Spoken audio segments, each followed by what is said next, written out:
Good day, Sanire members. Welcome to today's webinar covering the syllabus of the paper 3.4 surface mining.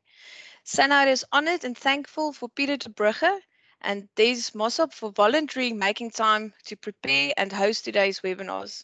But before I hand over to them, I would like to formally introduce them. So Des Mossop, it's a long list of things, so just bear with me because there's a lot to say.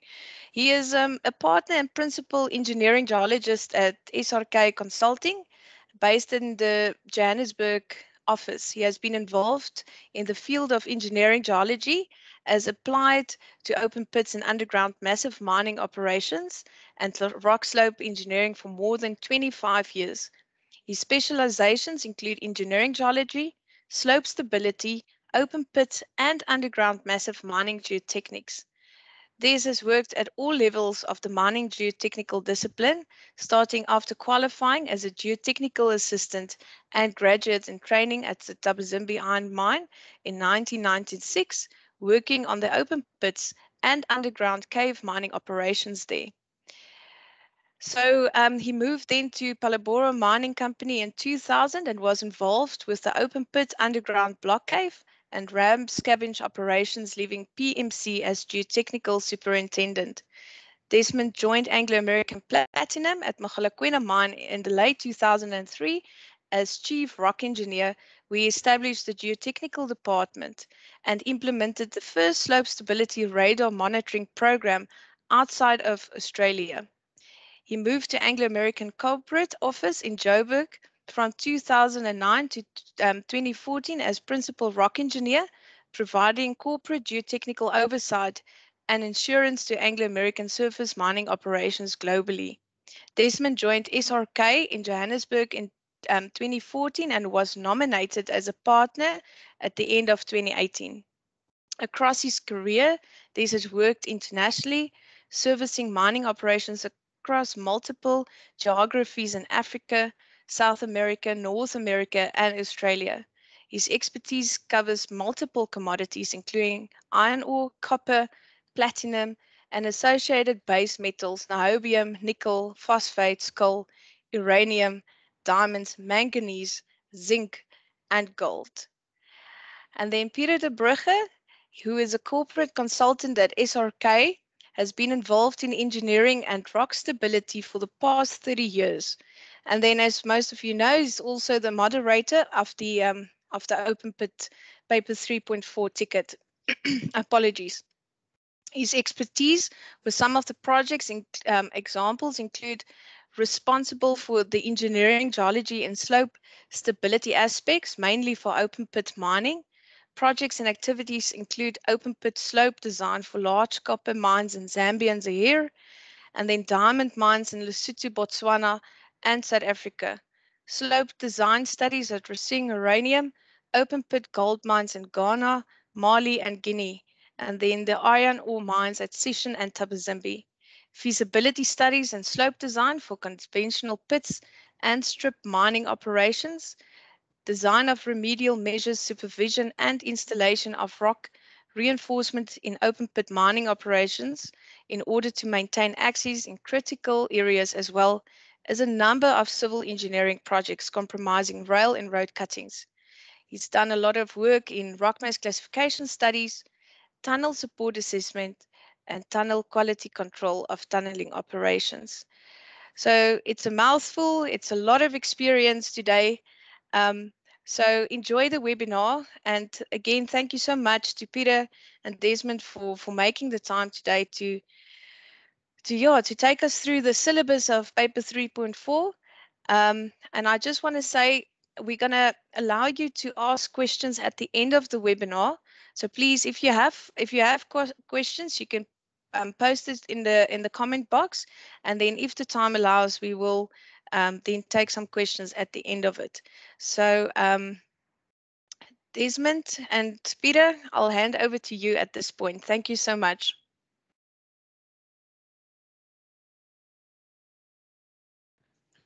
Thanks, Lizelle. Hi, Des. Des, I'm just going to give a quick little introduction as to pretty much why we're doing this, if that's okay with you. Share screen. Okay. Thanks. Right there, I am in the corner there. Good afternoon, everybody. Thank you all very much for joining this webinar, which I hope you'll find useful, and I hope you'll find information in here that'll be useful in the exams that you're about to write. Just quickly, one of the reasons for doing this. Des had been an examiner for a number of years for paper 3-4, and I was a moderator all the while Des was doing that, and then subsequently Anton Gregory has set last year's paper and now this year's, and I'm a moderator again. The reason at the examinations meeting at the end of the last, whenever it was, earlier this year, going through the results from the paper 3-4 that was written in May, I think, the results were very poor, and this has been the case all the while. Certainly while Des was setting the paper and I was moderating it, and similarly with Anton in the paper last year. So we obviously can't present the syllabus as it was presented to you guys, and I trust that you all got that syllabus. It's about 4 or 5 pages of closely typed headings and subheadings and what have you, and then I guess you are on your own finding your way. I've also noticed on operations that I've worked on that the candidates for the 3-4 and getting the ticket appear, in my opinion, to get very little support from their chief engineering geologist or rock engineer, whatever they're called on the mine. So what we're going to go through today, and largely presented by Des, I'll chip in if I need to. If there's anything that needs an explanation, I can help with, I will do that. But that's really where we are with why we've come to the presentation. So I think, without further ado, I think I'll hand over to Des, and we can get going with this. Just before I finish now, we are at 3 o'clock. Correct me if I'm wrong, Lizelle. We're going to just do an examination tips thing, for want of a better word, in terms of how to approach paper 3-4. It's a 3-hour exam, 180 minutes, and I'll just walk you through what I found very helpful when I did my MSc at Imperial College. The profs there were very good. We were all mature students, hadn't written exams for a long time, and they gave us a mock exam and they showed us exactly how to prepare for that thing. So I think you will find that helpful as well. Thanks very much, guys and ladies, and Des, over to you. Thanks, Peter. I hope everyone can see the screen, presentation up on the screen. And essentially, there's too little time to take you through all the details of the syllabus and all the details within each element, but we hope we'll be able to give you a reasonably good overview and at least guide you in terms of aspects to focus on and to go and study up. As we go into the presentation, I'll switch my video off just to save on some bandwidth. Pardon. And as I'm going along, Peter will chip in to add.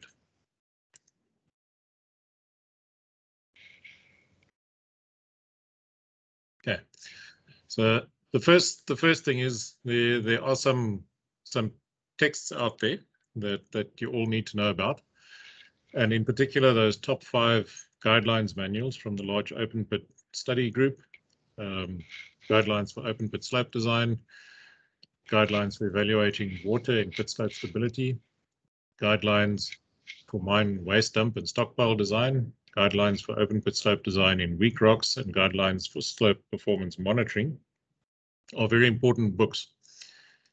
And essentially the whole 3.4 syllabus is covered in a lot of detail within these 5 manuals, and in particular in the first one, guidelines for open pit slope design. And then there are the two old slope design sort of Bibles, Rock Slope Engineering by Hook and Bray, which was the first one that came out, and the revision of that by Wiley and Ma being Rock Slope Engineering for Civil and Mining, which was done in 2004. And these are, if you can get the knowledge.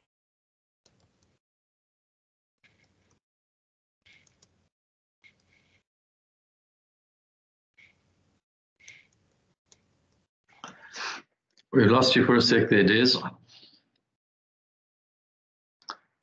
Ah, sorry. Yeah, you're back. You're back. There we go. We'll take you through a quick introduction, run you through steps of an open pit design process, starting with data and models, the geotechnical domaining, basics of design and design setup, design analysis, implementation, and then just one or two thoughts on closure.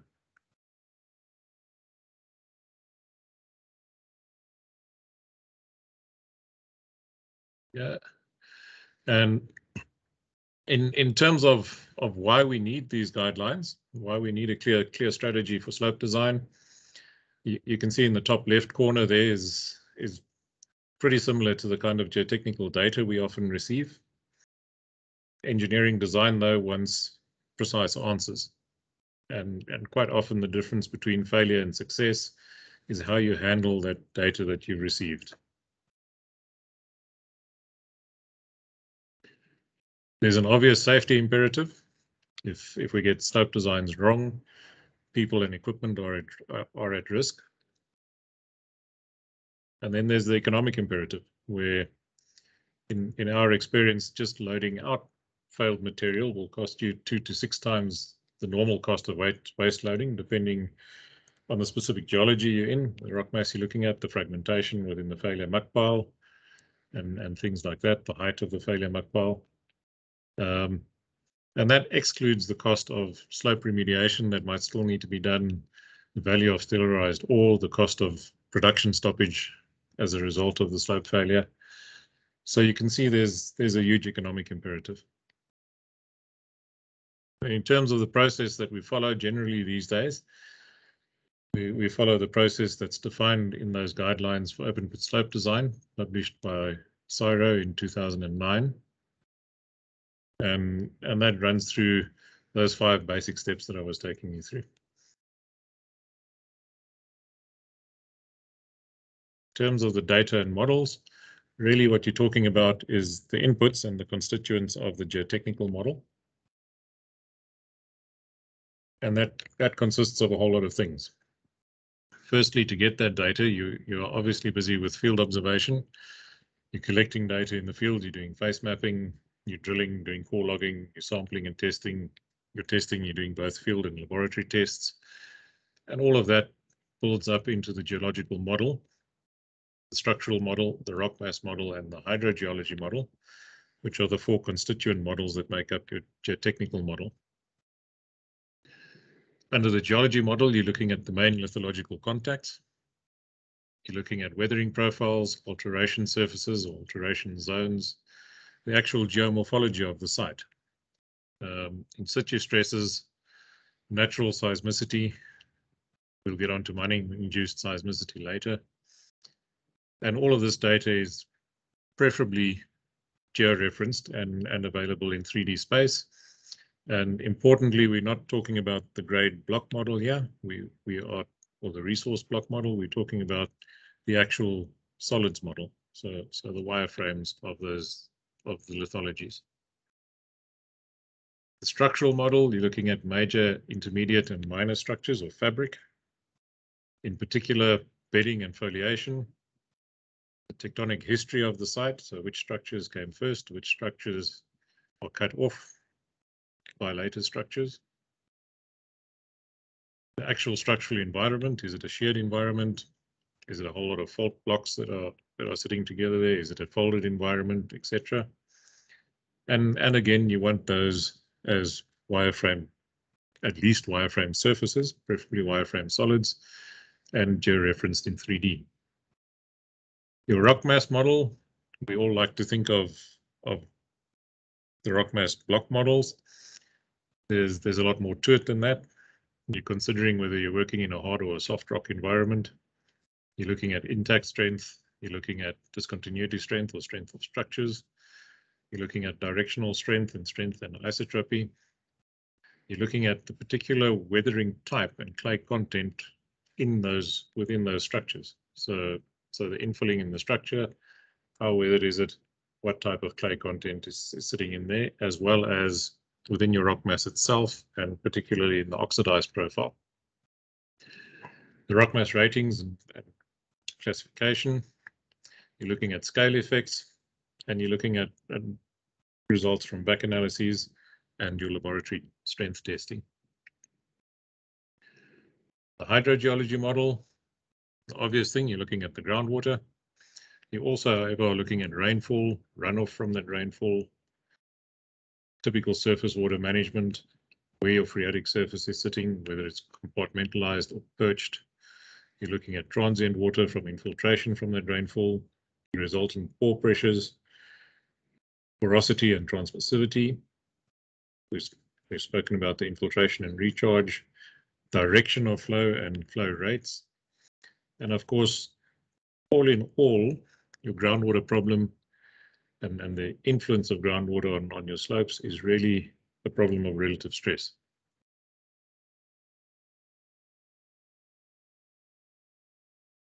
Des, can I just say something before you go to the next section? Yeah, I just wanted, under the geology model, I just wanted to comment on seismicity in mines. I only know of one mine that had a failure as a result of an earthquake. And it was a very small earthquake. It was a 3.4 magnitude on the Richter. And happened in Spain. It was a soft rock mine, and it had quite high water pressure levels in the pit slopes prior to the failure. And when they told me it was an earthquake, I said that I didn't believe that it could have been an earthquake that triggered the failure. Anyway, they took me off to show me a video, and it's 5 o'clock in the morning, and a truck drives into the refueling bay to refuel. And while he gets out, he puts the hose into the tank, gets back in his cab, and he's sitting there. It's well lit up because it's the fuel depot. All of a sudden, the lights start shaking, and the bloke looks out the window. He realizes there's a problem here. He jumps out of the cab and runs off like crazy. Anyway, about 20 minutes after that, the failure took place. And this particular mine was in Spain. This particular mine asked me if I would go up and have a look at it and see if I could determine what actually happened. And they had quite a lot of piezometers installed because it was a high groundwater problem. And in the 15 or 20 minutes after the earthquake, you actually saw very clearly how the piezometric heads in the piezometers climbed quite dramatically, actually.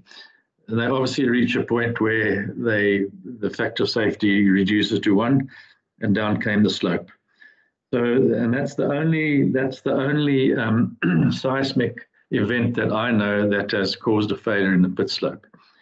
In South America, and I think Des has been to a number of these mines, and he'll confirm this for me as well, those big earthquakes that take place in Chile, and in particular Chile, they do very little to the big pit slopes there. They do shake the slopes, and rocks will come rolling down the slopes, but they don't initiate failures. They do, of course, destroy underground workings where there's a lot of steel and concrete, and those things are just like putty in the hands of a big earthquake, a sort of a 7 Richter scale earthquake that does tremendous damage to underground works and surface infrastructure. That's concrete and steel, of course. So that's just a little aside. So don't let people tell you that earthquakes are going to bring the slopes down, because it'll be very unusual if something like that happens. Thanks, Des. Just wanted to say that for now. Thanks, Peter. Yeah, 100%. In the mines I've seen in Chile, there may be some of the loose rock on the face gets shaken off, so a bit of a rockfall risk resulting. but certainly no slope failures as a result. Strangely enough, it's often a regulatory requirement that that seismicity dynamic stresses in your stability analysis get taken into account. It isn't known to have a big effect on particularly hard rock pits. In terms of your geotechnical domaining, in the first place, why do we actually go and create domains? Open pits are generally large excavations.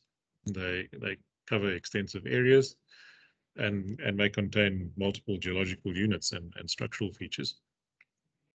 So I think with that in mind, you can imagine the variability that you're seeing. And if you look at the picture on the right-hand side, that's showing structural domains within an open pit in Chile. And so you can see the kind of variability that you're sitting within that single open pit. So you're working with an environment that's highly variable, and there's no one-size-fits-all solution to your slope design.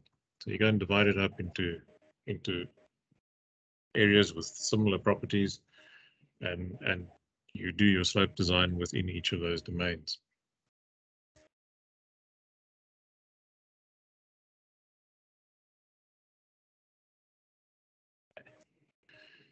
In terms of your geotechnical domains, what do you look at to define a domain?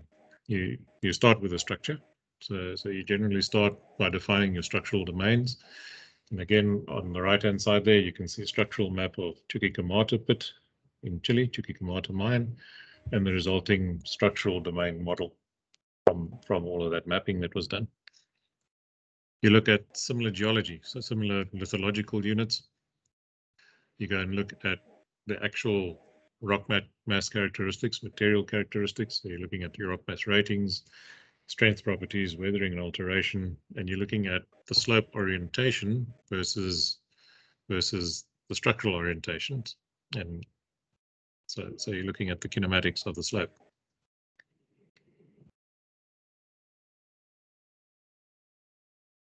You also, in terms of strength in that rock mass, you're looking at what kind of strength model you're sitting within. So are you in a hard rock environment or a soft rock environment? In your hard rock environment, discontinuity strength tends to be the dominant influence on slope stability. In the soft rock environment, it's more the rock mass strength. And very seldom, but sometimes even the intact rock strength. Looking at intact versus discontinuity strength. So what is the compressive strength versus tensile strength in terms of the intact rock? Discontinuities, you're looking at the shear strength along those discontinuities, roughness and infilling. Directional strength, if you look across to the right, you see a little representation of directional strength in a rock mass. And that's looking at the influence of structures in that rock mass. So it's a rock mass, massive rock mass with no structures. First one on the left, then with a single structural set and two structural sets. And the importance of that is those structural sets define a direction of weakness within the rock mass. And where that direction of weakness aligns with the orientation of your slope, you can have potential instability. And isotropy, that's runs hand in hand with the directional strength. Weak rocks and residual soils. So, for example, saprolitic and laterite type environments. In terms of your strength testing, you're going to expect there to be a fair amount of sampling bias. Because it's weak rock, it tends to break up when you sample it. So the samples that remain intact are at the upper end of the strength envelope for that particular rock. And of course, that means that back analysis is critical. So you need to get an idea of where to calibrate your laboratory testing to and your field testing from the samples. Ensuring appropriate investigative techniques. So, of course, in all of your field investigations, be it mapping or drilling, actual physical field testing, your back analysis, making sure that you are applying the appropriate technique for the environment that you're in.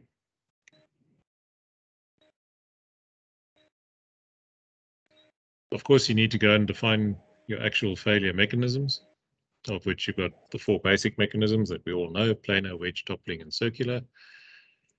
In big hard rock slopes, more often than not, you tend to have complex failure, so it tends to be a step path failure through the rock mass, shearing through rock bridges, and you can have a combination of any of those 4 basic mechanisms sitting within that larger failure mechanism that you're looking at.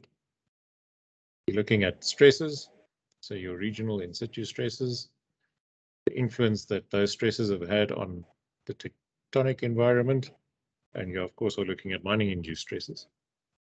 So if you're looking at the regional in situ induced stresses and tectonism, that's these little pictures here defining what your rock mass has done in terms of structural discontinuities and why it's actually done that in relation to the stresses.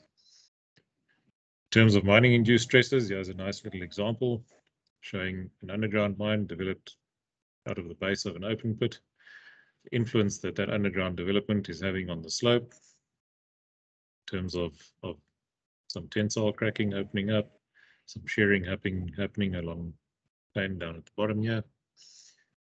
And the model, the 3D model just to the left of that, is showing that exact same area that you're seeing in section, just in 3D.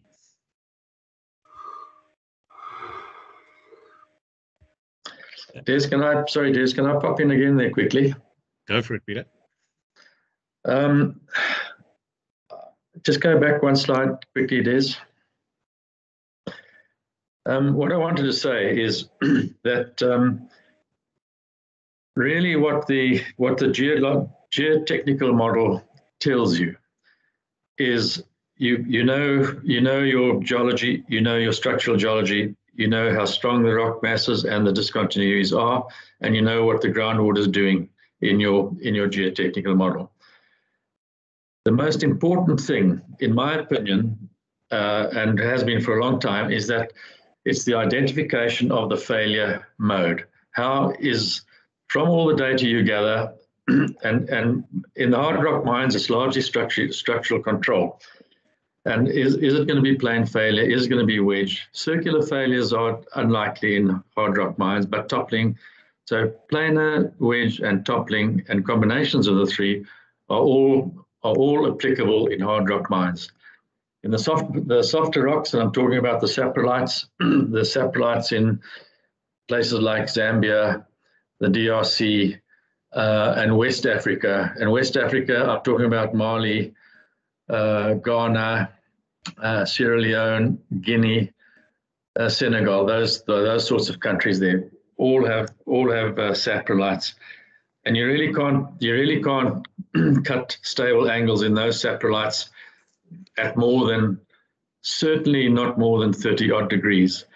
The big saprolite mine we have in South Africa is in Nkomati, down in Mpumalanga, which is saprolite, and with the problems they've had there, they're actually closing up in Nkomati now, and it still has the planned life had another 8 years on it. There are half of the operational people are thinking that they can still run it for the next 8 odd years, but that's in debate at the moment. But I just want to make the point about how critical the failure mechanism is, and that can come out largely from your kinematic analysis. If you adequately analyze all your structural data on your stereo nets, it will tell you how those slopes are likely to behave.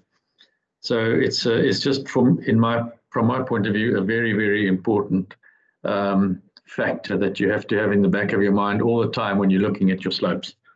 So be that while you're mapping, you must think about what you are mapping there, how the slope like to behave. And once you get back into your office and you've plotted everything up, you need to make decisions on how that slope is going to behave. And you then need to look at, do you have to implement any remedial measures before the thing does fail or does start to become unstable? And that can be anything from buttressing, a pushback, which is obviously a difficult thing. A buttress, of course, might end up covering all the base of the pit. A dewatering in all rocks, be they hard rocks or soft rocks, horizontal dewatering holes generally do the trick. And a number of mines in Zambia and the DRC that I worked on, where the client has come with the big slope instability problems, we go up and we have a look, and of course the slopes are all wet. And if you pop a couple of fans of horizontal drain holes in there, and then connect those up to a pipe, and that water that comes out that you just drain to the sump. And within a month or two, those displacements that are happening in terms of those failures, the slopes dry up and the slopes stabilize themselves actually, and you don't need to do too much more beyond that. So again, I just want to make the point, the failure mechanism, you need to have an idea of what slopes are going to generate what failure mechanisms. If you don't know what the failure mechanism is, you're all at sea, and your analysis of however you do it, I would suggest, is not going to be that successful. So you have to understand the failure mechanism. Thanks, Des. Thank you. Thanks, Peter. And just adding in there, in terms of planar wedge and toppling failure, by definition, that's structural control. So it's whether you're overcoming the shear strength along the structure or not. And your circular failure is material strength or rock mass strength. And in the bottom right-hand corner here, you can see an example of a complex failure. There's a fault running through there, subparallel to that fault. You've got some bedding foliation in the rock mass, defining some toppling. You've got a little wedge, and you've got a circular failure coming off the bottom of it, or essentially rock mass failure. In terms of your structure, you're looking at the tectonic setting. So really, what type of overall structural setting are you sitting in? And you're looking at the tectonic history or the actual chronology of those structures, which occurred first. Critical structural set, of course, is the most important, and that to determine your critical set, you're looking at the structural orientation versus the slope orientation. Structural interaction, you can have a myriad of different structural interactions. Particularly folded environments can become quite complex, where you can have shearing along both the axis and the limbs of the fold. You can have various forms of faulting and fracturing on the limbs of the fold, and even actually through the meat of the fold.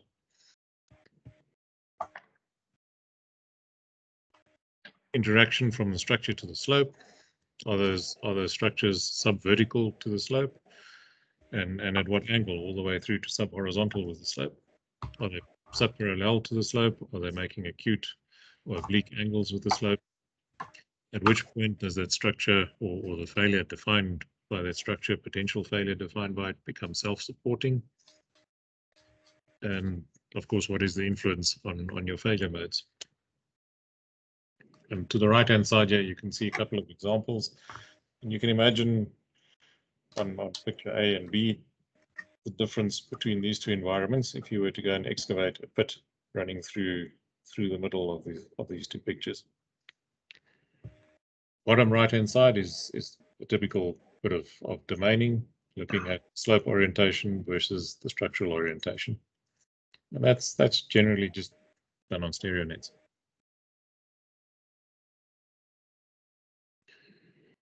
So then you've got your geotechnical domains defined. And in terms of your slope design, so what? Well, those domains are going to go on to define your design sectors, which are the subdivisions within the pit design that you're going to go and apply separate stability analyses to come up with your final slope design. So you're looking at the influence of the pit slope orientation. You're looking at your design acceptance criteria in terms of infrastructure. Which sectors of the pit do you have any major infrastructure in? Things like in-pit crushers, things like underground portals that are sitting within your pit. You're looking at the mining method, so free dig up in the oxidized horizon versus drill and blast in the hard rock horizon. Influence of neighboring mining activities. So do you have a crown pillar between pit and an underground mine? Do you have two adjacent pits? And of course, any existing instabilities. You had a slope failure anywhere in a pit, it might warrant actually separating that out as a separate design sector.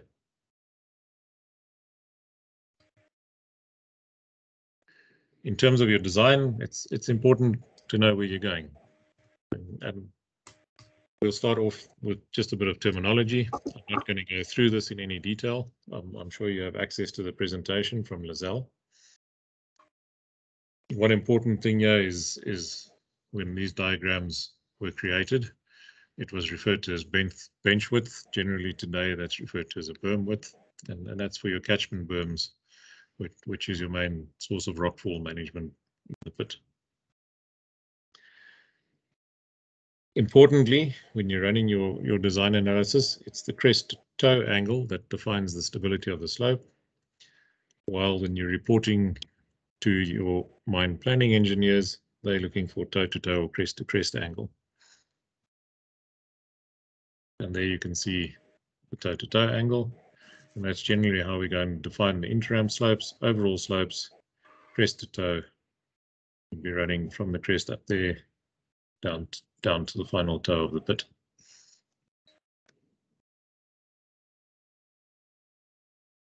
In terms of design criteria, and this is where you need to know where you're going with your design, you need to go and define what your acceptability criteria is for that design up front.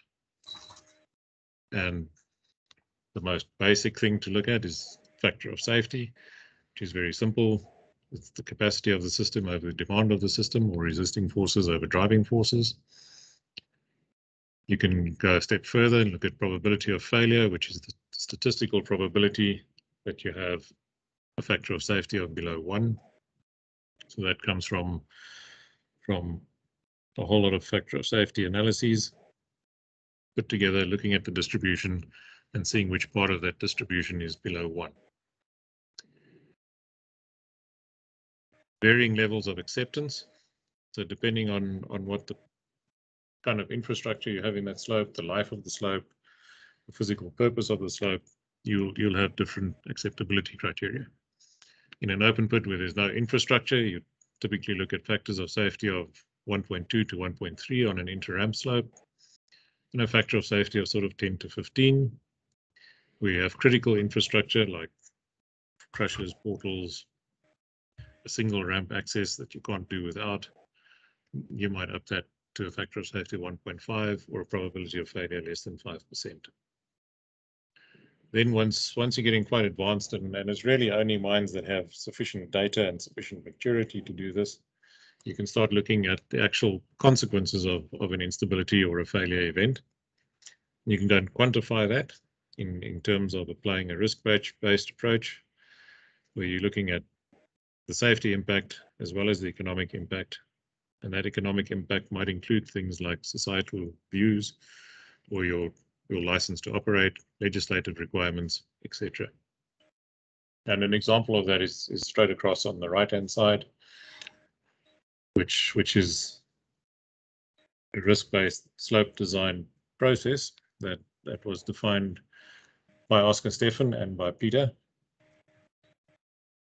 And that's looking at the causes of the failure, so and the confidence that you have in each of these, building through to your probability of failure, the influence that those have on your final probability of failure. Then it's looking at, having had the failure, what the controls are in terms of controlling the safety and economic impacts, how effective those controls are, and what you can actually do about it.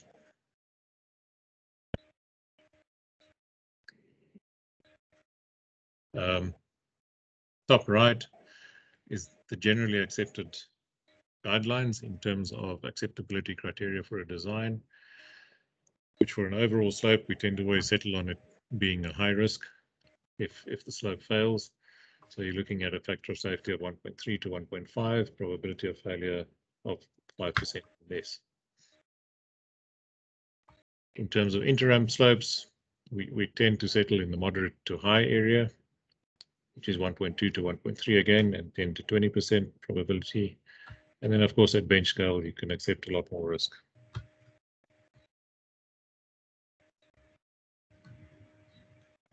In terms of the controls on the slope. Sorry, Des. Yeah, Peter. Can I just make a quick comment again there? Yeah. Just a question on bench scale. On a regular sort of mine, bench heights tend to be between 10 and 15 meters high. And what Des has just been talking about there, the bench scale at 25 to 50% or factor safety 1.1, that's fine for that kind of size of bench height. But more and more, the bigger operations are going to bench heights of double those. So 10s become 20s, 15s become 30s. And some in Russia are even 45 meters high, drilled as a single pass, pre-split, and then a trim stroke buffer row, and then the production rows. So if I was looking at and we're working on up in Lesotho in the basalts there at the moment, and they're doing the slope height there, they're mining 28-meter double benches. So it's drilled as a single pass, 28-meter pre-split, a production blast, and then a trim blast. And the basalt is quite good, although there are big structures in the basalt which you do have to support and use mesh draping and that sort of thing. But the best angle we've got there so far, and it's standing well and looking good. It's a 72 degree angle toe crest over a height of 112 meters. And it looks fantastic, actually. So that's what can be done in good rock. Obviously, the structures and the lack of major structures are critical to that slope behaving like it is. So just a comment to be aware of bench height POFs and the 25 to 50% number. That's a high number if you've got a very high a double bench of, say, 30 meters high. I mean, a 30-meter bench, that's a 7-story building. So, you certainly wouldn't build a 7-story building with a 25 to 50% probability of failure. And nor can you really do that on a mining operation, because you've got once you've got that kind of slope and you've got to go below that, people do have to come in and work at the bottom of that slope to do the next pre-splits, to do the laying out of holes. The geologists have got to come in and map, and you just cannot afford to have even rocks coming off that face if you've got people at the bottom. So just a word of caution on the 25 to 50% POF. No problem for a 10-meter bench, and really no problem for a 15-meter bench. But when you double those up, then it becomes problematic. Thanks, Des. Again, sorry to interrupt you. Thanks, Peter. In terms of your slope design controls, depending on the environment you're in, weak rock, moderate or strong rock, and what slope element you're looking at, bench face, interramp, or overall, you have different approaches.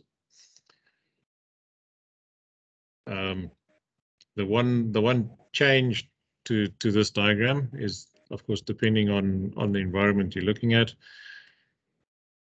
you might actually define your overall slope first and then work back to the bench slope, even in moderate and strong rocks.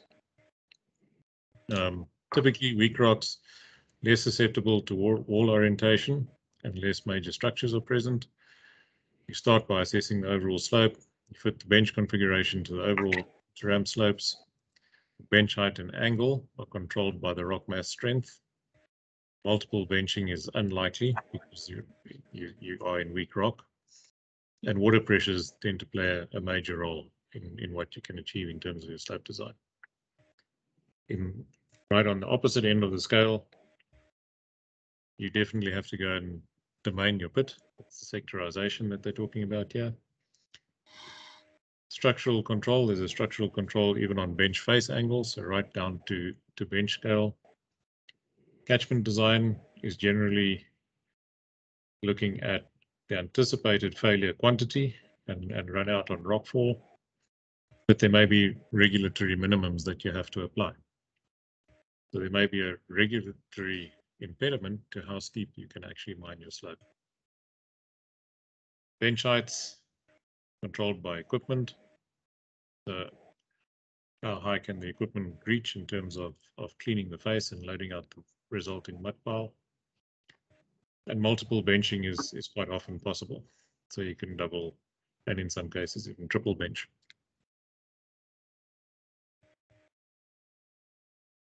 In terms of your bench berm configurations, principal function of a bench is personnel safety. So it's to keep people safe from the run out from a bench scale failure and a rockfall. Primary controls are your joint and structural geometry and shear strength, capacity to contain rockfalls and spillage, and long-term access for the slope for monitoring and cleanup purposes. Your bench design components are the height, which is the vertical height between the benches, the berm width, which is the distance between the toe of the upper bench and the crest of the lower bench, and the bench face angle. Generally, you're applying kinematics to arrive with your bench berm design, and you're looking at the run-out distances from a typical bench scale failure spill or rockfall. The caveats to that, of course, is that there's, in the hard rock environment, there's strong structural control on your benches, and you may have some crest breakback along structures, particularly because of the blasting. Yeah, you can see the typical structural controls. So if you were to imagine a vertical bench, you've got these structures running through, you've got a little bit of breakback, or you've got it stepping up through structures. What you eventually end up with looks a whole lot different to the original vertical design there. In terms of the process you follow, you're looking at statistics. So it's a whole lot of joint orientation measurements that you put on a stereo net, and you look at the statistical projection of the stereo net. You define the different sets and the structure types. You go and domain it out. You run kinematics on it, and you apply your bench face angle, bench height, and berm width. In terms of inter-ramp slopes, it's an inter-ramp slope might consist of a number of stacks. A stack slope generally is a combination of benches separated by a larger geotechnical berm. And then your inter-ramp, again, combination of benches and can be a combination of stacks. And your inter-ramps in the bigger pits typically tend to be between 100 and 200 meters high. So that's a significant slope already. And you may have up to 3 and 4 of those inter-ramp slopes within a single overall slope.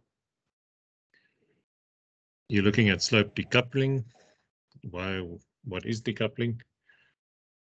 The little picture with the red and green here. You see the yellow bench highlighted. That is decoupling the slope.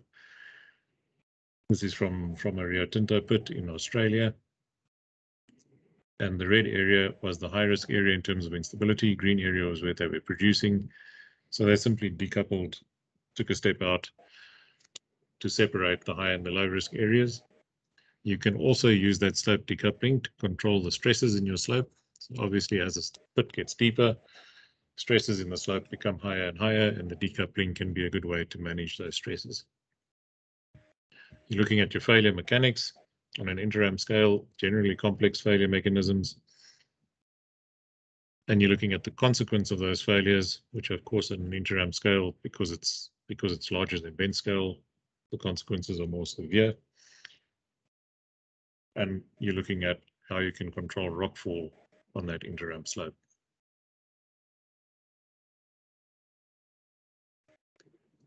In terms of overall slopes, again, the slope decoupling comes into play. And of course, your ramps within that slope form decoupling on the slope, as well as the geotechnical berms that you put in. It can consist of multiple stacks and inter-ramp slopes. There's an important effect of structure, again, same as what you have at inter-ramp scale. And of course, you can start to separate out your high versus your low risk areas. Slope height and angle, quite simple. Driving forces versus resisting forces in the rock. Stress in the rock mass, safety aspects and perception. If you're standing below right at the toe of an 800-meter high slope, looking up. Quite often you can't even see the crest of that slope. So it becomes perceived as being a very high-risk situation. There are often legislative limits on what you can apply in terms of berm widths and even bench heights. And of course, you're looking at your ramp strategy. Do you go down with a single ramp access? Do you go down with multiple ramp accesses?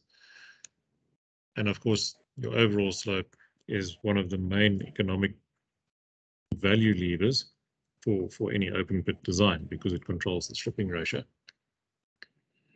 Failure mechanics, again, generally complex failure, interaction between and coalescing between different instabilities within that overall slope, and water pressures, effective stress within the slope.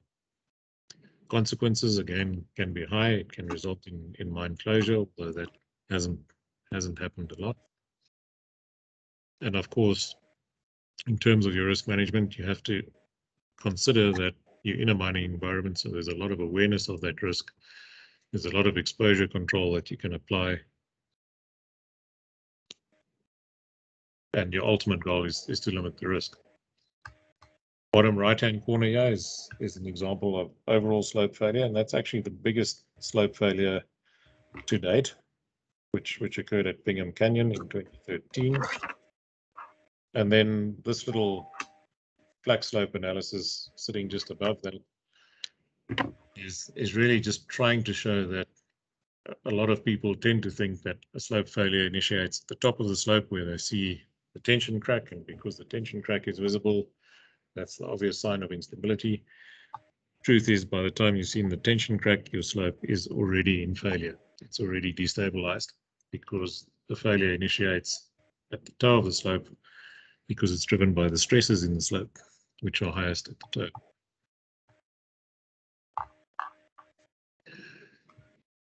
When you're doing your slope design, obviously you do the geotechnical part of it, but that's not the end of designing a slope. It's an interactive process between geotechnical and mine planning. You've got major geological, structural, and hydrogeological inputs. You've got your rock mass inputs, which come from the geotechnical department. You've got the actual economic inputs, because it doesn't help to design a slope that isn't economically mineable. And you've got your survey inputs in terms of the geospatial aspects of that slope design. You've got equipment capabilities. In a greenfields environment, typically the design drives the choice of equipment because you have the luxury of being able to do that. Mining hasn't started yet. In a brownfields environment, often it's the equipment limitations that actually drive what you can achieve in terms of bench height, single benching versus double benching, etc. Experience is very important. So in any open pit mine, if you're starting afresh, you've got a ramp up period during which you're training new operators, you're training people who have never been in a mining environment before. And with that, you have to consider a more conservative design to start with. Of course, as that mine matures, as the staff mature and become more experienced, added knowledge because you're now starting to excavate the pit bench by bench, and you hopefully are mapping as you're going down. You're gaining a lot of knowledge, and that can help you go to a more aggressive slope design. Data confidence, right from the start, even from your exploration drilling data, the higher the data confidence, the more aggressive the slope that you can go for. And then, of course, last but not least, again, is the regulatory requirements.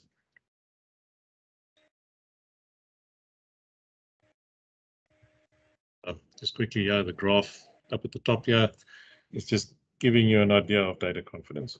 So that's any data that you've gathered. If you go and plot it up statistically, the wider the spread, the less confident you are in that data. In terms of your design analysis, now you're looking at failure criteria and how you model those failures. Very importantly, you've got to interpret the instability that you're sitting with. So before you even start modeling and start running into stability analysis, you have to have a good handle on what kind of failure mechanisms you're looking at.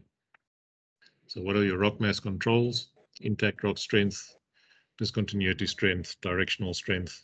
What failure mechanism are you looking at? Over what scale of the slope are you looking at that failure mechanism? Is it a simple mechanism or a complex mechanism? You're looking at the failure criterion for that particular rock mass and what criterion is appropriate to apply. Typically Moe-Coulomb, Hoek-Brown, or Hoek-Brown with Barton-Bandis applied. There are others as well, but those are the main ones. You're looking at water in the slope. Do you have just a standard groundwater table, phreatic surface? Do you have transient changes in water pressures in that slope? And what kind of surface management do you need to apply to limit infiltration? Blasting, what kind of blast damage are you getting? And remember that blast damage is a cumulative effect. If you've blasted in a rock mass, it never returns 100% back to what it was before the blasting occurred, even the unexcavated slope next to the blast. So as soon as there's been any blast energy through a rock mass, it incrementally loses integrity. And typical control on that is your charge mass per delay. And you can look at that looking at charge mass per delay over scale difference, which is the little graph that you see up in the top right-hand corner here. Charge mass per delay, scale difference, and looking at peak particle velocity limits and ground vibration limits. And that is a typical way of looking at how far away your main production blast needs to be from the mining limit. Not talking about limit blasting and trims coming up to the limit blasting, but the main production blocks. And then, of course, the dynamic effects, which we've spoken about already. In terms of scale effect, we all know the original pictures from Hook and Bray, and Hook and Brown. This is just interpreted into a slope by Wiley and Marr.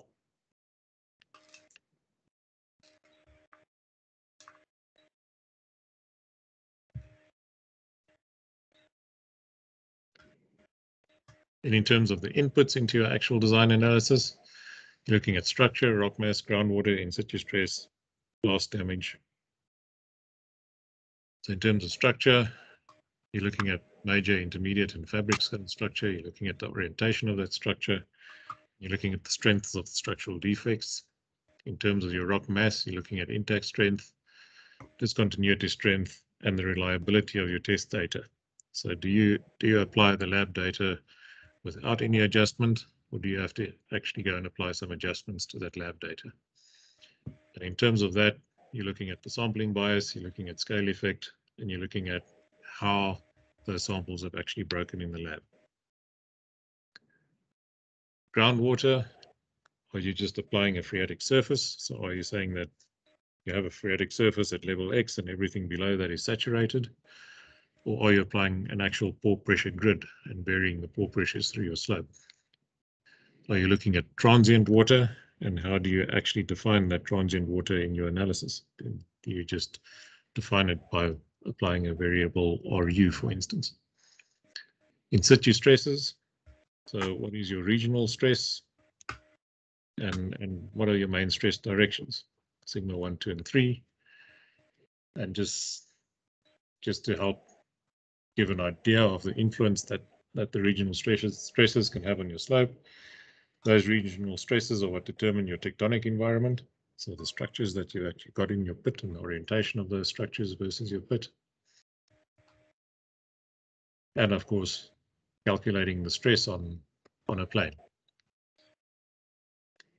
In terms of your blast damage, you're looking at D zone, which is both blast damage and relaxation.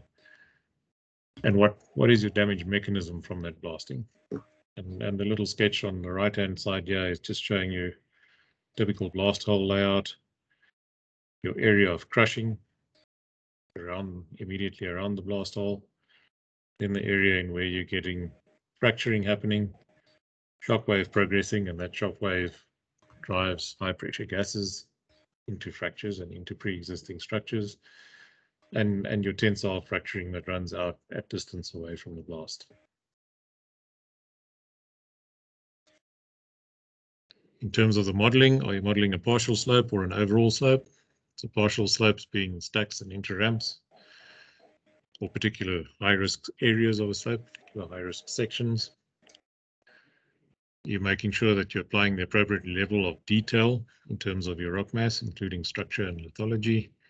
You're applying your groundwater, you're looking at alteration and weathering, and you're looking at your strength model. So what is the dominant control on the stability of that slope?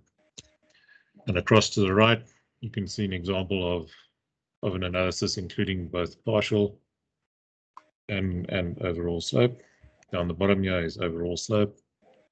Of course, in the overall slope, the ramps have an important impact, and the ramps can help you stabilize the slope.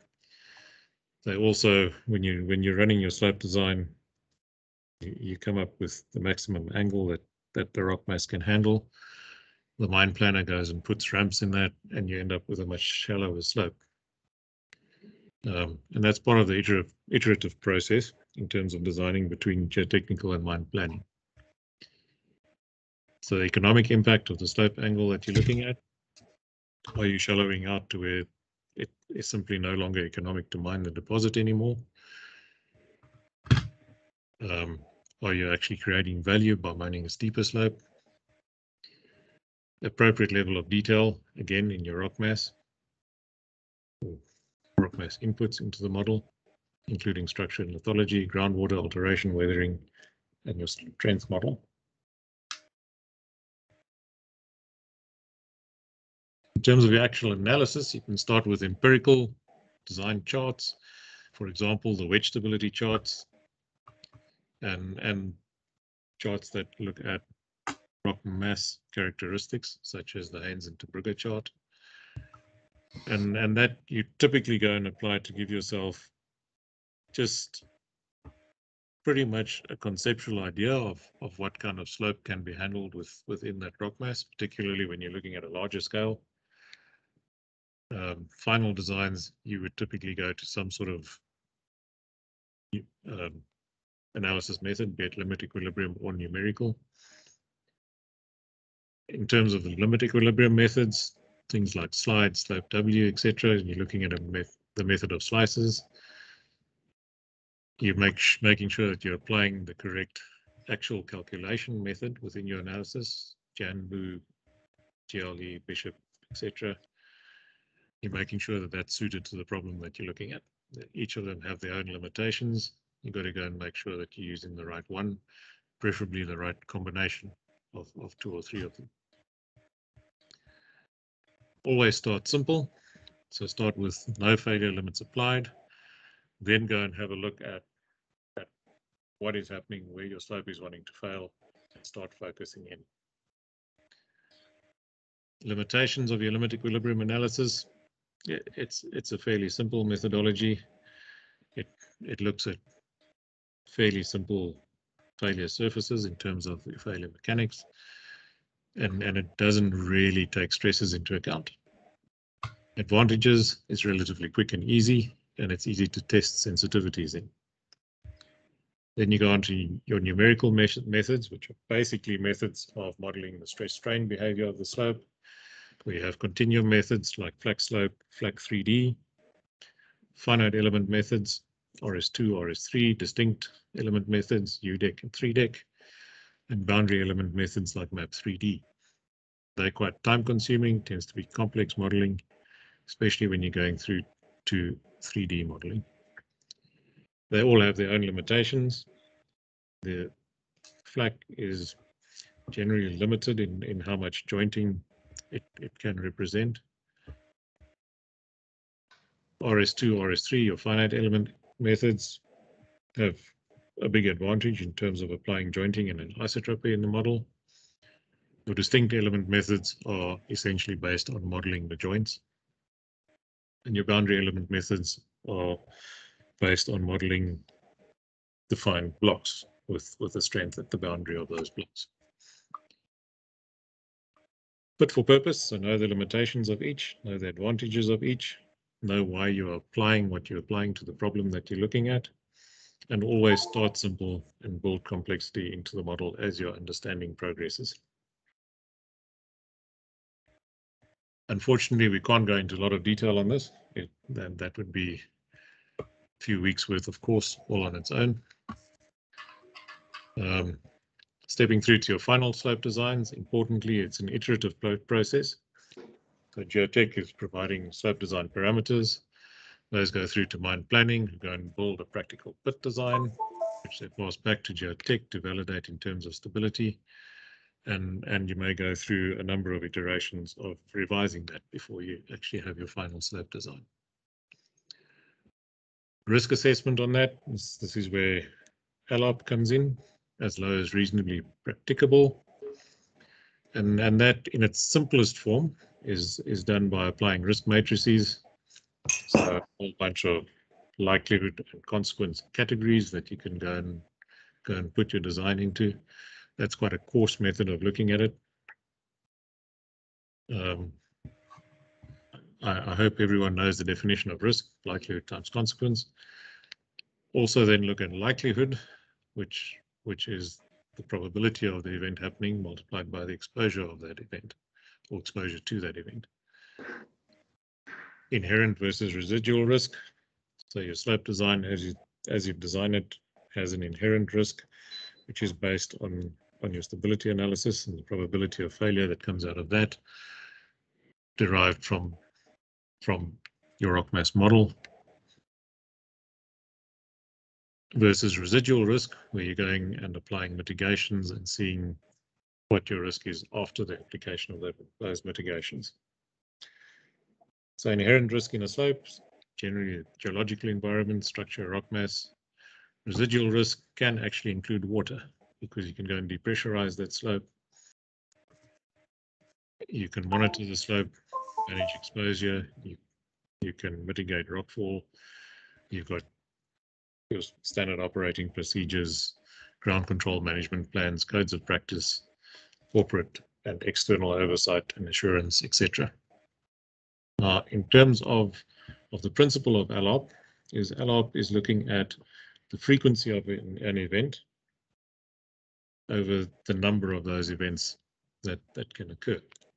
For instance, frequency of a fatality over the number of fatalities.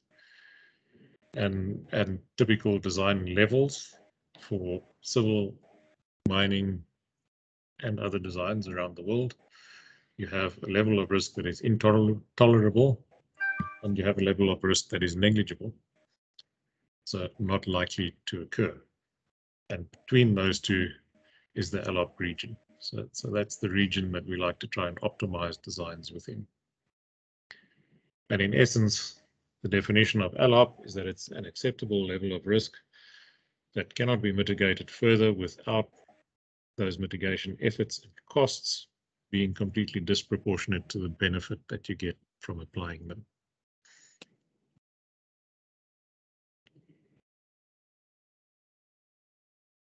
Then we go into implementation. And implementation really is where practice meets design. So we've defined our design risk, we've designed a pit, we're quite happy with that design, we're happy that it's within the risk limits and design acceptability criteria that we defined. But what have we really done? We've made sense of variability in data and data acquisition to define confidence in a design. Now we go and implement that design, and in implementing it, we're looking at operational risk. And operational risk deals more with variability in nature as well as human behavior. When you're implementing a design that already had some variability in the base inputs to the design, so implementing an imperfect design.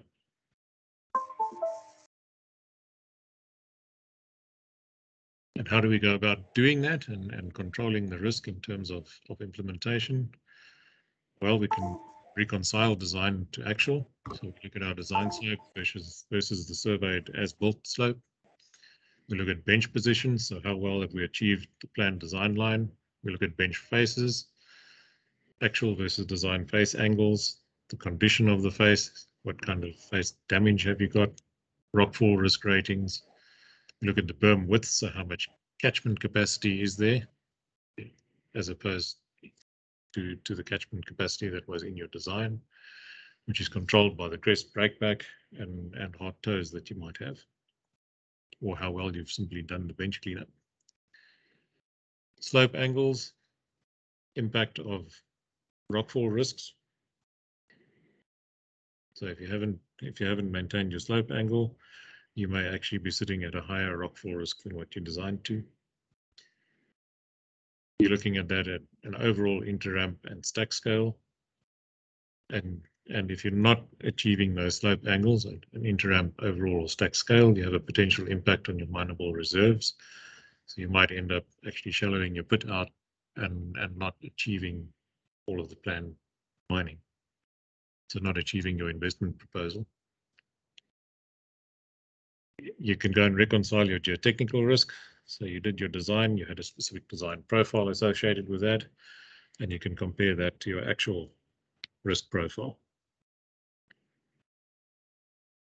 From that, you can go and implement mitigations as and where you need to try and get back as close as possible to your design risk profile. And of course, you've got oversight and assurance coming from various places.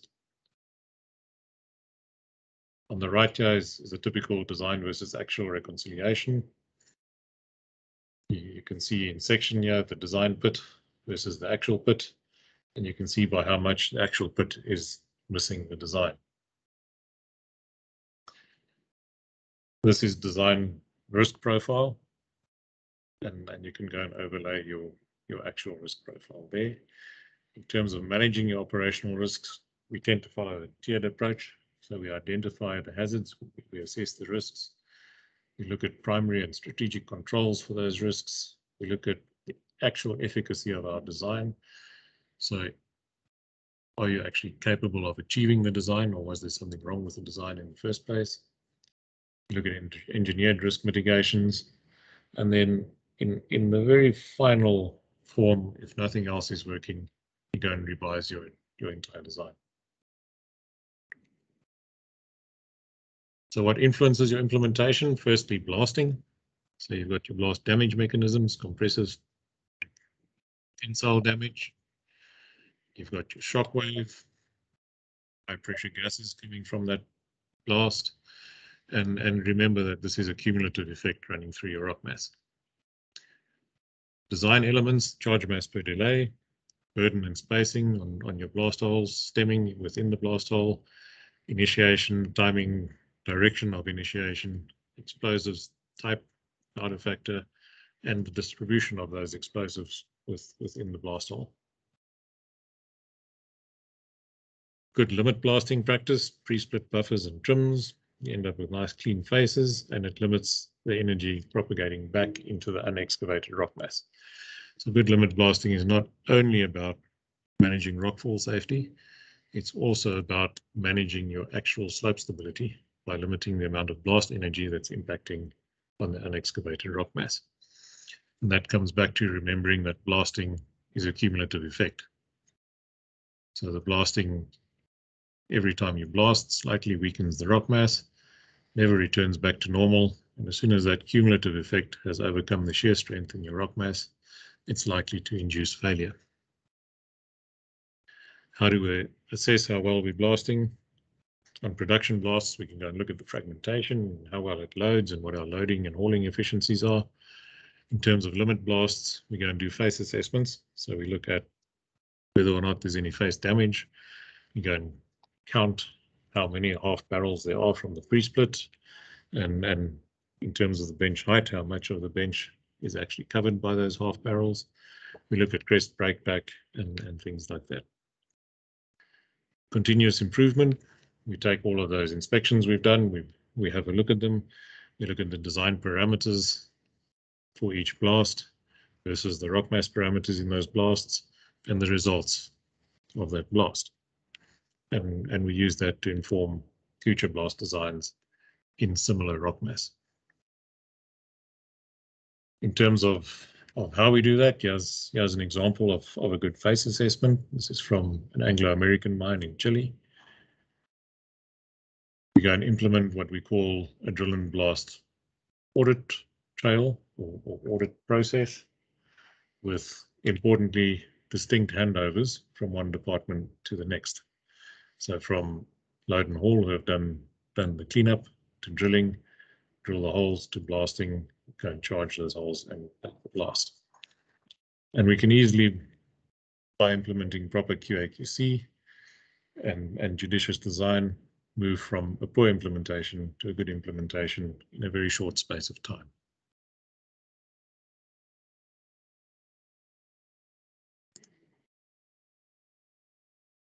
Dewatering and depressurization, they're two different things. It's actually the only part of that natural geotechnical environment when you're looking at geology, structure, rock mass, and hydrogeology. The hydrogeology or water is the only part that you can actually engineer out of the problem. So it's the only part where you can go and completely take the influence of that out of your slope design by dewatering or depressurizing the slope.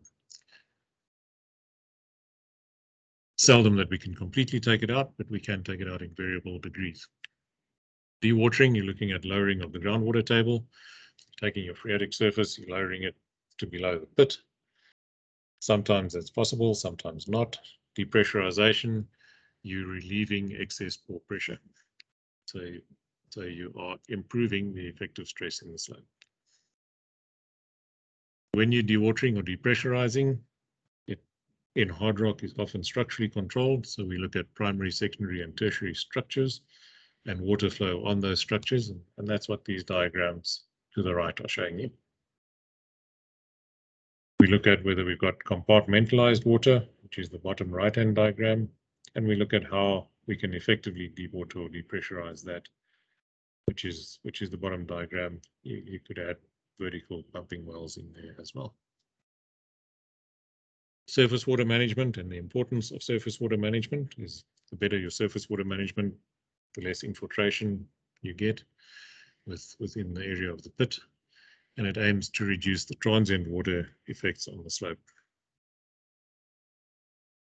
Methodologies, you can put in pit perimeter wells and pumps, you can put in input wells and pumps, your sub-horizontal drains, which Peter has spoken about, simply putting sumps in the bottom of the pit, letting the water collect there and pumping it out. And of course, in terms of surface water management, input and perimeter drainage canals. And that's just managing the amount of surface runoff that can get into the pit. Monitoring, you've got your open wells, observation wells, where you are purely measuring the water level. You've got your typical vibrating wire piezometers, and you're measuring your rainfall, which is quantifying the potential infiltration that you have. Remembering, of course, that rainfall, depending on your pit, can be variable across the extent of the pit. Des, just a quick comment again before you move on to implementation. Let's go back for me here. Go for it, yeah. Lee Atkinson, who ran his own groundwater company, these diagrams you're looking at here, he showed us, or he told us that a business card, you know your business card with your name, your company, all those things on it. If you have a joint, that's the thickness of a business card, which is like a 0.1 or 0.2 of a millimeter. Water flowing through, depending on the head, but water flowing through that, a fissure of that size is the equivalent, you'll get the equivalent of the amount of water that goes through a meter of free draining clean sand. So that's what can go through something that's slightly thicker than 2 pieces of paper. So a business card thickness. So just to give you an idea of how sensitive water flow through a rock mass is to the size of the opening. So a business card, through that, in the same time, you'll get the same amount of water that goes through a 1 meter thickness of sand. Just to put that all into perspective. Thanks, Des. Sorry to interrupt. No problem. Thanks, Peter.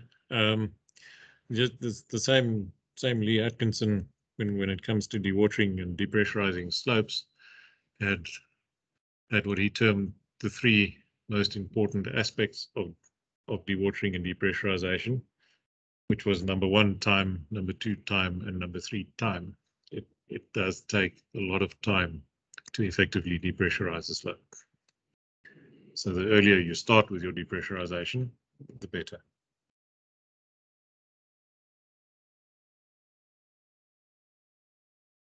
In terms of slope stability monitoring, what is the purpose of monitoring? Well, one, safety.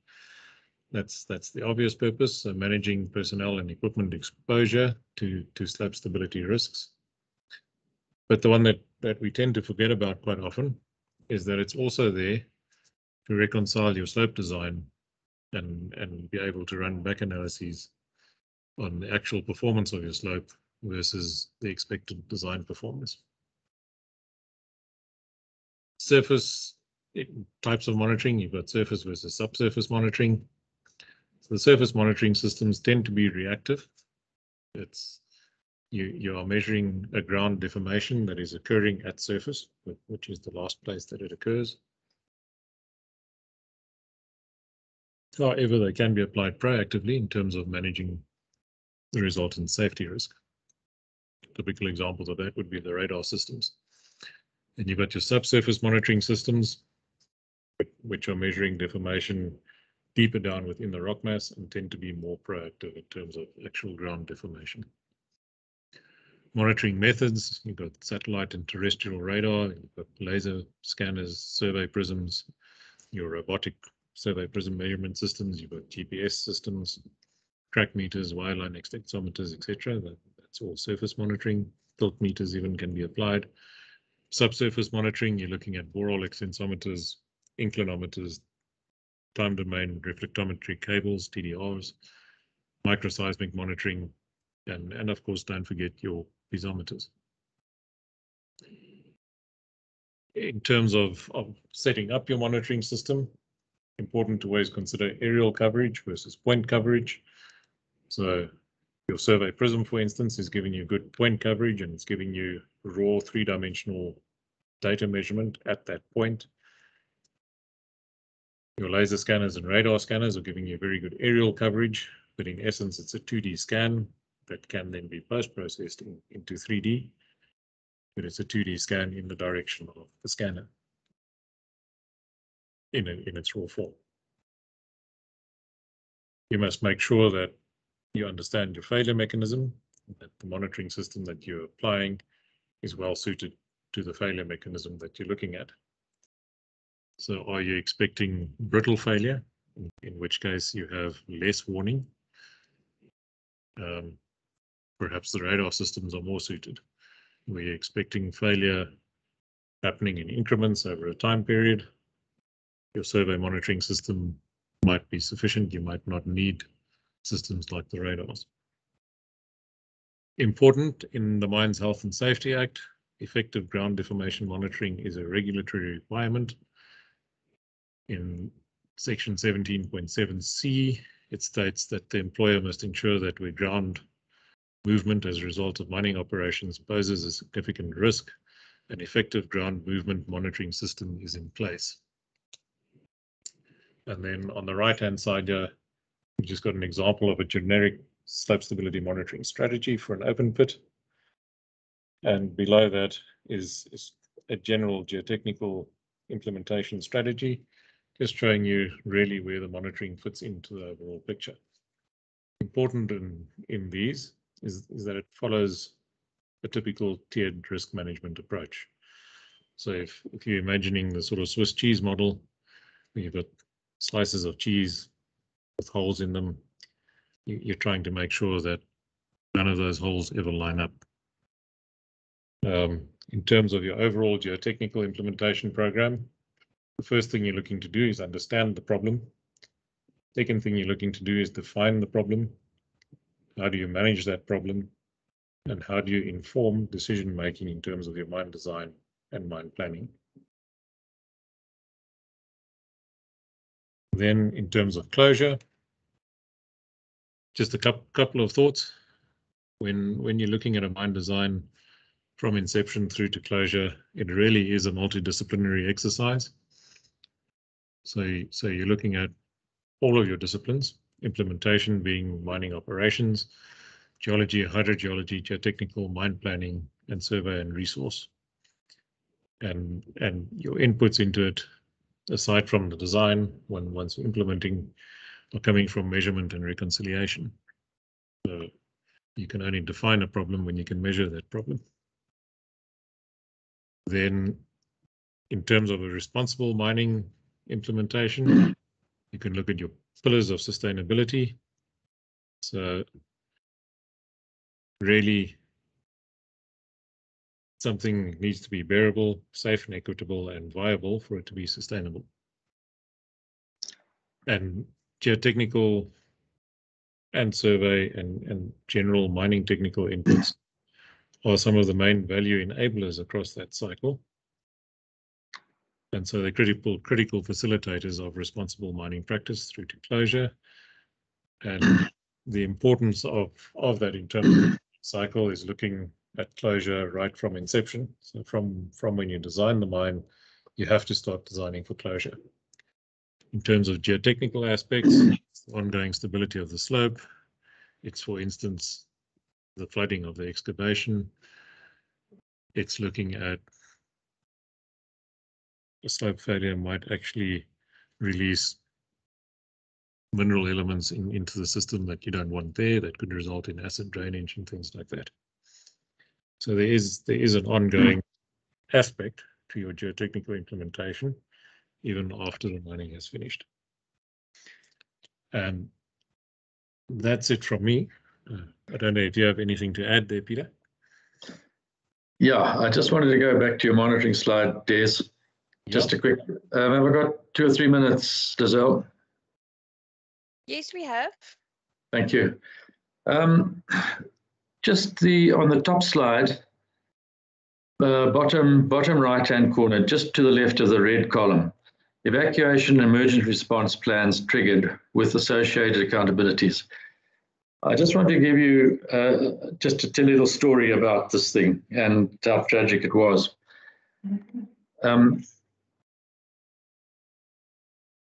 In a mine in Zambia, Oscar, Stefan and I were invited up to do a risk review of the open pit. That was in November of 2000. We arrived we flew up on the Sunday and we were on the mine at 7 o'clock the next morning, and the meeting started about 7:15, 7:45.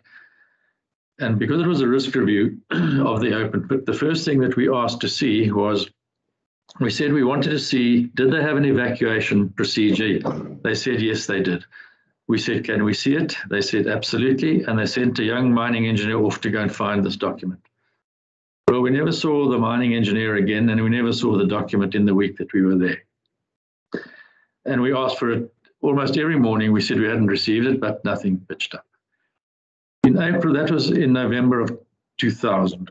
In April of 2001, one of the managers went down to the pit on a Friday afternoon to a viewpoint that was overlooking where the operations were taking place at the bottom of the pit. And the pit depth at that time was about 450 meters. And while he was there, he noticed that the corner of the viewpoint had subsided by about 300 to 500 millimeters. It was quite a lot, so 3.3 to 0.5 of a meter. He reported to the geotechnical engineer, who went out to have a look and said, on that side of the slope of the pit, there's no problem. The slope was flat, by the way. It was between 30 and 35 degrees in softish rock generally. Then we can live with that failure. If that thing fails, we just move the perimeter road back and we clean it up and off we go. And the failure, because the pit is so deep, the failure doesn't come close to reaching the bottom. On the Saturday morning, the geotech engineer went out to have a look again, and there were cracks. And they were tens of meters long, and they had displacement, both vertical and horizontal, of between 10 millimeters to 300 millimeters, vertically and horizontally. It still wasn't a problem for him. He said, we live with this all the time. If it fails, we just move the road back, the perimeter road back, we fix it up and make sure it's safe. And again, the failure won't reach the bottom of the pit. However, on the Sunday morning when he went out, the cracks were massive. They were hundreds of meters long. And in total, they stretched for a distance of 400 meters cracked, and in a curved sort of manner as well. And if you join the dots, it was clear that this was a big failure that was going to happen. Anyway, the Geotech guy, he radioed the control tower, and he told them to sound the evacuation siren, which they did. He then had to walk about 100 meters to his bakkie because he couldn't drive over the cracks. He got in his bakkie and he drove west along the crest of the pit to pick up the ramp going down into the pit to go and supervise what needed to happen. And as he was driving down that ramp, this thing failed. 5 million tons came out of that slope, effectively from the crest, plummeted to the bottom of the pit, hit the wall on the other side of the pit, and turned to the west. And what did everybody in the open pit do that day? When the siren was sounded, they all went into the pit. There were 3 shovels working down there, big shovels, P&H 2300s. There were big drills with masts, 30-meter masts, all electric drills, and there were trucks loading, shovels were loading, truckers, there were front-end loaders loading, all that sort of thing. They had absolutely no chance of getting away. The bottom line was we lost 11 people in that failure, 11. I got a call at, that failure was on the Sunday morning. I got a call early at about 2 o'clock on the Monday morning.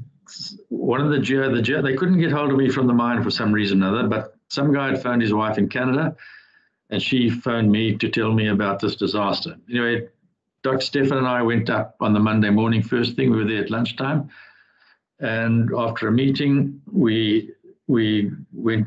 They had already started a rescue operation, but there was really no hope. But that's the process you have to go through. We had a map of where we thought most of the people were that were down in the pit at that time, and Bruce Murphy, who was the Geotech guy, he was living in Kitwe and he wasn't there over the weekend, but Bruce obviously was there as soon as it happened. So the recovery process, because it was all soft rock, saprolite mostly, they were digging with a big front end loader at the bottom of the failure. They wanted to do that, and then Bruce and I put pegs. We put pegs on the failed slope, the mass that had failed, because they were worried that as they started digging at the toe, this thing would remobilize. And Bruce and I walked around there with, that little stalk that has a prism on the top, and the surveyors were measuring us like every 10 or 15 minutes. And in fact, the slope remained in place. It didn't move at all. Well, it took Oscar Stefan left on the Friday to come back. We'd only booked to go up for a week. The manager said, we can't both go. One of us had to stay. And I knew exactly who that was going to be when he said that. That was me. And I was there. It took us 6 weeks to recover effectively what was left of the last guy, the 11th fellow that we found there. And there was not much left. There were some overalls, but his overall, there was his belt, there was his helmet, there were his boots, there were those sorts of things, and that was it. It was a very traumatic experience for all of us involved. The case went to court. The pit manager and the geotech engineer were found guilty of culpable homicide. They were never sentenced, and that sentence hung over them for between 3 to 4 years. We as SRK wrote a number of letters, like every 6 months, to the Attorney General in Zambia, saying that what had happened had been an act of God, and nobody could have foreseen what had happened. It was a little bit tongue-in-cheek, because they should have foreseen what had happened, and they should have, that evacuation procedure that we asked for, if we had seen it, and we told them they need to practice the evacuation procedures on a 6-monthly basis. That never happened. If that document had been available, those 11 guys would still be, they would have survived that thing. They would have got out, As soon as the alarm would have been sounded, they would have skedaddled out of that pit. They would have gone to a safe waiting place. The failure would have happened, and all it would have cost them, they would have lost some equipment. The shovels were badly damaged, as were the drills. The trucks were less. There were 2 Land Rovers that were write-off. There was a grader that was a write-off, and there were other things that were written off. So there was equipment damage, but lives would have been saved. So if you guys are working on operating pits, I would suggest that when you go to your offices tomorrow, you check your evacuation procedures. Make sure that you have one in place. If you don't have one in place, you need to put one in place quickly. And if you need some help, you feel free to contact either Des or myself, and we can guide you. We can help you with some that we've done ourselves, or we can point you to the guidelines. In the guidelines for the pit slope design, there's quite an extensive section on the procedure for once the alarm is sounded, and who's responsible for implementing the evacuation procedure. So please feel free to get in touch either with Des or myself. Email or phones will also do, and Dazelle has our phone numbers if you need them. So I just wanted to say that to finish off the monitoring side of things. And then Des, that last slide, I just want I like the slide that says loose gravel. That one. Some gravel. I thought that was quite an optimistic slide. It's not going to go through a sieve, a handheld sieve. I think that could be called a blocky rock mass. I think on the slope monitoring, just remember there is a whole manual dedicated to slope performance monitoring now, and I would encourage everyone to try and get a hold of a copy of that. And just to enhance that one as well, is the other very, very useful thing at the moment is the satellite data that you can get, the INSAR stuff, and we've used that on a failure that happened recently, November last year. They did have a robotic system on site, but it hadn't been installed properly, and it was pretty much sitting on a trailer which they dragged around the pit. And while it was giving measurements, the measurements were all over the place, and really couldn't make sense of it. But when we managed to download we got the satellite data, it was as clear as daylight. And in fact, the slope had been moving for close to 18 months. Minute movements, millimeters only, but as the failure, as the movement got more and more, the displacements got bigger and bigger. And if they'd had that data and managed to do an inverse velocity plot on that stuff, it would have pointed to the exact time and date of the failure. And from a back analysis, that is exactly what it did if you use that little system. So inverse velocity, if you're having a problem with your slopes, inverse velocity is a very good way to pinpoint the time to failure.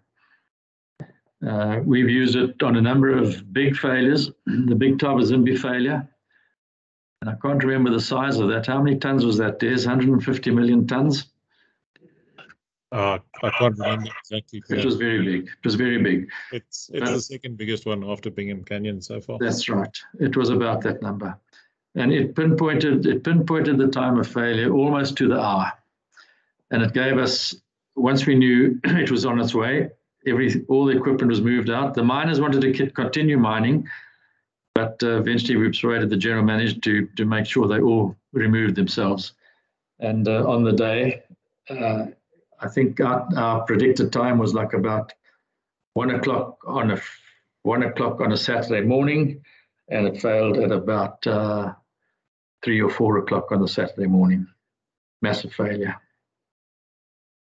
Thanks. I just wanted to make those 2 comments, Des. Oh, thanks, Peter. I see there are a couple of comments in the comments column here. One from Charla around the seismic monitoring and establishing SOPs and TOPs around the seismic monitoring, and one from Miles around structural influence on blasting. And yeah, Miles, what's it been, 4 or 5 years, 5 maybe more. So yeah, far too long. And absolutely agree on both those comments.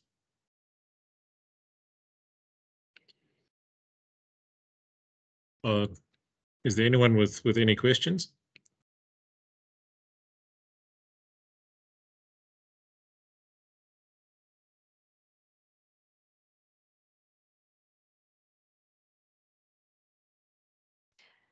I don't see any hands. Let me just double check.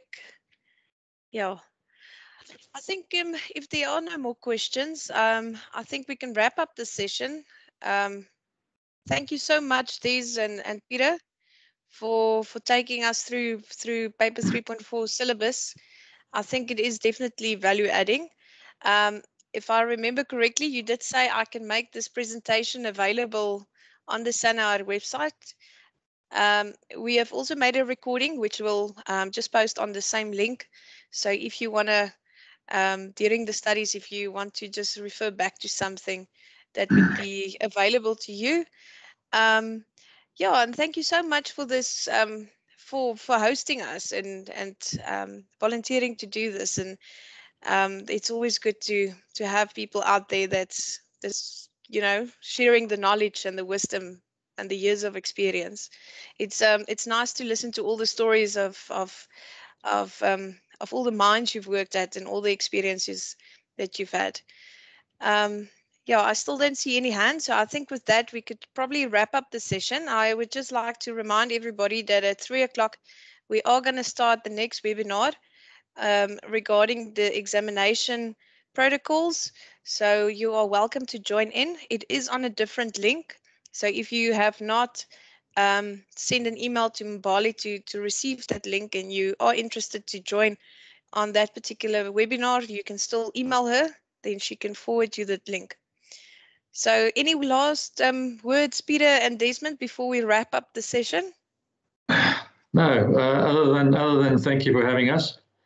Going through what we've presented today has also reminded Des and myself of many things that seem to fade away when you don't look at those manuals for a long time. So it's been a learning experience for us too. And I'd just like to thank all the participants who have joined in. And I do wish you the best of fortunes in writing the exam. I think it's on the 7th of October.